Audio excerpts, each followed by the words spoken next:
Hi Pisces, this is Pisces Hub. Welcome to my channel. So for today's video, gagamitin natin itong Angel Answers Oracle cards para malaman natin kung ano mga magiging sagot, advice, messages ng angel mo sa linggong to. Okay, this is a weekly reading Pisces from February 4 to February 10, 2024. Okay, so nakikita nyo meron tayo ditong tatlong card decks, okay? Pero you don't have to choose Pisces kasi mamimili tayo mamaya ng mga card tigi-isa dito, okay? O depende po sa sagot ng angel mo. And this card right here is parang purple violet card. Ito yung parang magiging sagot. And also Pisces, you can ask a question to your angel. Pwedeng ibulong nyo po or isipin nyo, okay? Pero kung wala ka namang tanong, it's okay lang po. Panoorin mo lang tong video na ito, okay? Pero kung meron kang tanong, kukuha tayo ng cards dito, maybe isa or dalawa. Alamin natin kung ano magiging sagot ng angel mo. Is it yes, no, maybe? Okay, pwede pong ganun. And ito naman, itong yellow right here is ito yung parang timeline. It's either week from now, months, year, perfect time, anything, basta timeline siya, okay? And ito naman is ito yung mga messages. Ito yung mga mensahe ng angel mo for our reading right now, okay? So, I'll give you 5 seconds, Pisces, para isipin kung meron ka mang tanong, okay? Pero kung wala, again, it's okay lang po. So,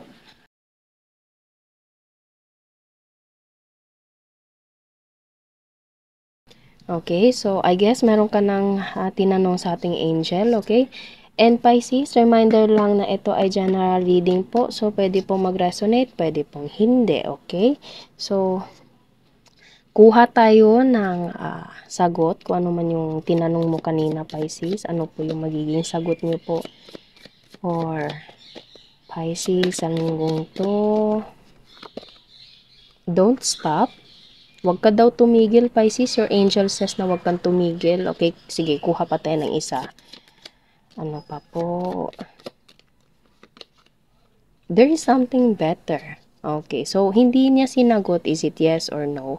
Pero ang answer ng angel sa tanong mo, Pisces, is huwag kang tumigil, ituloy mo, and merong mas maganda pang darating sa'yo. Okay, so maganda siya, maganda. Ano po yung timeline? Ano po yung oras, panahon regarding with this question of your of Pisces? Perfect timing. In God's perfect time, Pisces. Okay. Ano pa? Kuha pa tayo ng isa. A year from now. Okay, so, pwedeng perfect timing yung isang taon. After a year from now, Pisces. Okay. And, parang ito yung timeline. Sa nararamdaman ko, pwedeng makikita mo yung result after a year from now, Pisces. Depende po sa kung ano man yung tinanong nyo. Okay. Basta ang sagot is don't stop. There's something better. Timeline is perfect timing and a year from now. Okay. So, ano pa po? Ano po ang message niyo po for Pisces sa araw na ito, sa linggong to? The situation will improve. Okay? The situation will improve and there is something better. Okay? So, magiging maayos. Magiging okay din lahat, Pisces. Okay? So, ano pa po ang message niyo po for Pisces sa araw na ito, sa linggong to? Ano pa po? Ayun.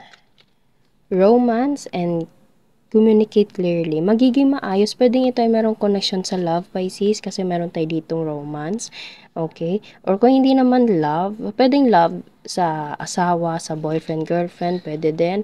Pwede ding love sa family member, parents, kapatid, anak, okay? Pwede sa trabaho or anything na merong emotional connection, Pisces. Pwede pong ganun, okay?